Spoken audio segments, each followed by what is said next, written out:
Drugs mafia ವಿಶೇಷ ಬುಲೆಟಿನ್ಗೆ ಸ್ವಾಗತ. ನಾನು Sharmita Shetty. Sandalwood drugs case ಪ್ರಕರಣದ ವಿಚಾರಣೆ ಈಗ ನಡೀತಾ ಇದೆ. ರಾಗಿಣಿ ಹಾಗೆಯೇ ಸಂಜನಾ ಸಿಸಿಬಿ ಕಸ್ಟಡಿ ಇವತ್ತು ಅಂತ್ಯ ಆಗುತ್ತೆ. ವೈದ್ಯಕೀಯ ಪರೀಕ್ಷೆಗೆ ಅಂತ ಪೊಲೀಸರು ಕರ್ಕೊಂಡು ಹೋಗಿದ್ದಾರೆ. ಮಹಿಳಾ ಕೇಂದ್ರದಿಂದ ಪೊಲೀಸರು ಅವರಿಬ್ಬರನ್ನು ಕೂಡ ಕರ್ಕೊಂಡು ಹೋಗಿದ್ದಾರೆ. ಕೆಸಿ ಜನರಲ್ ಆಸ್ಪತ್ರೆಗೆ ಸಿಸಿಬಿ ಅಧಿಕಾರಿಗಳು ಕರ್ಕೊಂಡು ಹೋಗಿದ್ದಾರೆ. ಬಳಿಕ ಕೋರ್ಟ್ ಮುಂದೆ ಇಬ್ಬರನ್ನು ಕೂಡ ಹಾಜರು ಪಡಿಸ್ತಾರೆ. ಅಂತಂದ್ರೆ ನ್ಯಾಯಾಧೀಶರ ಮುಂದೆ ವಿಡಿಯೋ ಕಾನ್ಫರೆನ್ಸ್ ಮುಖಾಂತರ ಇವರನ್ನ ಹಾಜರು ಪಡಿಸೋದು. ಬಟ್ ಇವತ್ತೇನಾಗಬಹುದು ಪಾಸಿಬಿಲಿಟೀಸ್ ಅಂತಂದ್ರೆ ಈಗ 11 ದಿನಗಳ ಕಸ್ಟಡಿ ಅಂತ್ಯವಾಗುತ್ತೆ ರಾಗಿಣಿ ಅವರಿಗೆ. ಹಾಗಾಗಿ ಮತ್ತೆ ಕಸ್ಟಡಿಗೆ ಇವರನ್ನ ಕೇಳೋದು ಬೇಡ ಅಂತ ಸಿಸಿಬಿ ನಿರ್ಧಾರಕ್ಕೆ ಬಂದಿದೆ. ಮತ್ತೆ ಕಸ್ಟಡಿ ಕೊಡಿ ಅಂತ ಕೇಳುವಂತ ಚಾನ್ಸಸ್ ಕಡಿಮೆ ಇದೆ ಅಂತ ಹೇಳಲಾಗ್ತಾ ಇದೆ. ಬಟ್ ಸಂಜನಾ ವಿಚಾರದಲ್ಲಿ ಸಿಸಿಬಿ ಮತ್ತೆ ಅವರನ್ನ ಕಸ್ಟಡಿಗೆ ಕೇಳುವಂತ ಚಾನ್ಸಸ್ ಮ್ಯಾಕ್ಸಿಮಮ್ ಇದೆ ಅಂತ ಹೇಳಲಾಗ್ತಾ ಇದೆ. ಇನ್ನೊಂದು ಕಡೆ ರಾಗಿಣಿಗೆ ಇವತ್ತು ಬೇಲ್ ಅರ್ಜಿ ಕೂಡ ವಿಚಾರಣೆಗೆ ಬರುತ್ತೆ, ಅದು ಮಧ್ಯಾಹ್ನದ ಮೇಲೆ. ಸೊ ಹಾಗಾಗಿ ಏನಾಗುತ್ತೆ ಅಂತ ಅವ್ರಿಗೊಂಥರ ಟೆನ್ಷನ್ ಇದ್ರೆ, ಸಂಜನಾ ಇವಾಗ ಬೇಲ್ ಅರ್ಜಿ ಎಲ್ಲ ಹಾಕಿಲ್ಲ ಇನ್ನು. ಸೊ ಹಾಗಾಗಿ ಇವರು ಇತರೆ ಆರೋಪಿಗಳ ಪರಿಸ್ಥಿತಿ ಏನಾಗುತ್ತೆ, ಕೋರ್ಟ್ ಏನು ಆದೇಶ ಕೊಡುತ್ತೆ, ಜಾಮೀನು ಕೊಡುತ್ತಾ ಇಲ್ವಾ ನೋಡಿಕೊಂಡು ತಾನು ಹೆಜ್ಜೆ ಇಡೋದಕ್ಕೆ ಸಂಜನಾ ನಿರ್ಧಾರವನ್ನು ಮಾಡಿಕೊಡುತ್ತೆ. ಏನು ಸಿಸಿಬಿ ವಶದಲ್ಲಿರುವಂತ 7 ಆರೋಪಿಗಳ ಕಸ್ಟಡಿ ಇವತ್ತು ಅಂತ್ಯವಾಗುತ್ತೆ. 7 ಆರೋಪಿಗಳಿಗೆ ಇವತ್ತು ವೈದ್ಯಕೀಯ ಪರೀಕ್ಷೆಯನ್ನ ಮಾಡಲಾಗುತ್ತೆ. ವೈದ್ಯಕೀಯ ಪರೀಕ್ಷೆಗೆ ಅಂತ ಪೊಲೀಸರು ಕರ್ಕೊಂಡು ಹೋಗಿದ್ದಾರೆ. ಇದೆಲ್ಲ ಒಂದು ಪ್ರೊಸೀಜರ್. ಯಾಕಂದ್ರೆ ತಮಗೆ ಕಸ್ಟಡಿಗೆ ಪಡ್ಕೊಳ್ಳೋಕ್ಕೂ ಮುಂಚೆನೂ ಕೂಡ ಇದೇ ತರ ಪ್ರೊಸೀಜರ್ ಅನ್ನ ಪೊಲೀಸರು ಮಾಡಿರ್ತಾರೆ. ಸೊ ಇವತ್ತು ಕಸ್ಟಡಿ ಅಂತ್ಯವಾಗ್ತಾ ಇದೆ. ಏನಾಗುತ್ತೆ ಸಂಜೆ ವೇಳೆಗೆ ಒಂದು ಐಡಿಯಾ ಇಲ್ಲ, ಬಟ್ ಕ್ಲಿಯರ್ ಪಿಕ್ಚರ್ ಆಮೇಲೆ ಸಿಗುತ್ತೆ. ಸೊ ಅದಕ್ಕೂ ಮುಂಚೆ ತಮ್ಮ ಪ್ರೊಸೀಜರ್ ಅನ್ನ ತಾವು ಮಾಡಿಸ್ಬೇಕಲ್ಲ. ಸೊ ಹಾಗಾಗಿ ಪೊಲೀಸರು 7 ಆರೋಪಿಗಳನ್ನ ವೈದ್ಯಕೀಯ ಪರೀಕ್ಷೆಗೆ ಕರ್ಕೊಂಡು ಹೋಗಿದ್ದಾರೆ. ರಾಹುಲ್, ರವಿಶಂಕರ್, ರಾಂಖಾ, ಪೆಪ್ಪರ್ ಸೇರಿದಂತೆ 7 ಆರೋಪಿಗಳನ್ನ ವೈದ್ಯಕೀಯ ಪರೀಕ್ಷೆಯ ಜೊತೆಗೆ ಕೋವಿಡ್ ತಪಾಸಣೆ ಪರೀಕ್ಷೆಗೂ ಕೂಡ ಕರ್ಕೊಂಡು ಹೋಗಿದ್ದಾರೆ.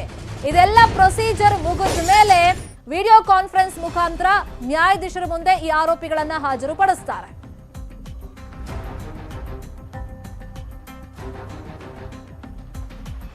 ಇದೇ ವಿಚಾರವಾಗಿ ಮತ್ತಷ್ಟು ಮಾಹಿತಿಯನ್ನ ಕೊಡ್ತಾರೆ. ನೇರ ಸಂಪರ್ಕದಲ್ಲಿ ಜಾಯಿನ್ ಆಗಿದ್ದಾರೆ ನಮ್ಮ ರಿಪೋರ್ಟರ್ ಮಂಜುನಾಥ್. ಎಟ್ ಪ್ರೆಸೆಂಟ್ ಏನೆಲ್ಲ ಪ್ರೊಸೀಜರ್ ಆಗ್ತಾ ಇದೆ? ಸೊ ಇವತ್ತು ಬೇಲ್ ಸಿಗುವಂತ ಚಾನ್ಸಸ್ ತುಂಬಾ ಕಡಿಮೆ ಇದೆ, ರಾಗಿಣಿ ಸೇರಿದಂತೆ ಇತರೆ ಆರೋಪಿಗಳು ಯಾರೆಲ್ಲ ಬೇಲ್ಗೆ ಅಪ್ಲಿಕೇಶನ್ ಹಾಕಿದ್ದಾರೆ ಅವರುಗಳಿಗೆ. ಸೊ ಹಾಗಾಗಿ ಪರಪ್ಪನ ಅಗ್ರಹಾರ ಸೇರುವಂತ ಚಾನ್ಸಸ್ ಜಾಸ್ತಿ ಇದೆ. ಬಟ್ ಸಂಜನಾ ವಿಚಾರದಲ್ಲಿ ಹಂಗಾಗಲ್ಲ. ಇನ್ನೊಂದು ಸ್ವಲ್ಪ ಇನ್ವೆಸ್ಟಿಗೇಷನ್ ಬಾಕಿ ಇರೋದ್ರಿಂದ ಅವ್ರನ್ನ ಮಾತ್ರ ಸಿಸಿಬಿ ತನ್ನ ಕಸ್ಟಡಿ ಕೇಳಬಹುದು ಅಂತ. ಏನೇನು ಪಾಸಿಬಿಲಿಟೀಸ್ ಇದೆ, ಏನ್ ಡೆವಲಪ್ಮೆಂಟ್ಸ್ ಆಗ್ತಾ ಇದೆ ಮಂಜುನಾಥ್? ಖಂಡಿತ ಶರ್ಮಿತಾ, ರಾಗಿಣಿ ಸೇರಿದಂತೆ ಉಳಿದಂತಹ 9 ಜನ ಆರೋಪಿಗಳು ಕೂಡ ಈಗಾಗಲೇ ಜಾಮೀನಿಗೋಸ್ಕರ ಅರ್ಜಿಯನ್ನು ಸಲ್ಲಿಕೆ ಮಾಡಿದ್ದಾರೆ. ಎಲ್ಲೋ ಒಂದು ಕಡೆ ಅವರಿಗೆ ಜಾಮೀನು ಸಿಗುತ್ತಾ ಅನ್ನುವಂಥ ಒಂದು ನಿರೀಕ್ಷೆಯಲ್ಲಿ ಕೂಡ ಅವರಿದ್ದಾರೆ. ಆದರೆ ಇಂತಹ ಒಂದು ಪ್ರಕರಣದಲ್ಲಿ ಜಾಮೀನು ಸಿಗುವಂಥದ್ದು ಬಹುತೇಕ ಡೌಟು. ಯಾಕಂದರೆ ಡ್ರಗ್ಸ್ ಕೇಸ್ಗೆ ಸಂಬಂಧಿಸಿದಂತೆ ಯಾವುದೇ ಕಾರಣಕ್ಕೂ ಇನ್ವೆಸ್ಟಿಗೇಷನ್ ಆಗ್ತಿರುವಂಥ ಕಾರಣಕ್ಕೋಸ್ಕರ ಮತ್ತು ಈಗಾಗಲೇ ಆರೋಪಿಗಳು ಪೊಲೀಸರ ಕಸ್ಟಡಿಯಲ್ಲಿರುವಂಥ ಒಂದು ನಿಟ್ಟಿನಲ್ಲಿ ಜಾಮೀನು ಸಿಗುವಂಥದ್ದು ಬಹುತೇಕ ಡೌಟ್ ಆಗಿದೆ.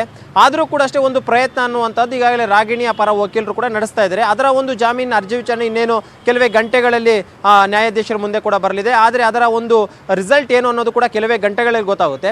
ಇದೆಲ್ಲ ಒಂದು ಕಡೆ ಪ್ರೊಸೆಸ್ ನಡೀತಾ ಇದ್ರೆ, ಮತ್ತೊಂದು ಕಡೆ ಈಗಾಗಲೇ ಸಿಸಿಬಿಯ ವಶದಲ್ಲಿರುವಂಥ 7 ಆರೋಪಿಗಳು ಮತ್ತು ಮಹಿಳಾ ಕೇಂದ್ರದಲ್ಲಿರುವಂಥ ನಟಿ ರಾಗಿಣಿ ಮತ್ತು ಸಂಜನಾ ಇಬ್ಬರನ್ನು ಕೂಡ ಈಗಾಗಲೇ ಕೆಸಿ ಜನರಲ್ ಆಸ್ಪತ್ರೆಗೆ ವೈದ್ಯಕೀಯ ತಪಾಸಣೆಯಿಂದ ಕರೆದೊಯ್ದಿದ್ದಾರೆ. ಯಾಕಂದ್ರೆ ಯಾವುದೇ ಒಬ್ಬ ಆರೋಪಿ ಪೊಲೀಸರ ವಶದಲ್ಲಿದ್ದಂಥ ಟೈಮ್ನಲ್ಲಿ ಪ್ರತಿನಿತ್ಯ ವೈದ್ಯಕೀಯ ತಪಾಸಣೆ ನಡೆಸಬೇಕು.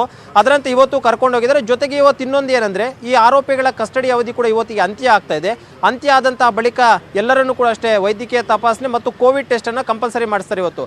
ಯಾಕಂದ್ರೆ ಇವತ್ತು ನಾಳೆಯಿಂದ ಇವರೇನು ಕಸ್ಟಡಿಗೆ ಅವಶ್ಯಕತೆ ಇಲ್ಲ ಅನ್ನುವಂಥ ನಿರ್ಧಾರಕ್ಕೂ ಕೂಡ ಈಗಾಗಲೇ ಸಿಸಿಬಿ ಅಧಿಕಾರಿಗಳು ಬಂದಿದ್ದಾರೆ.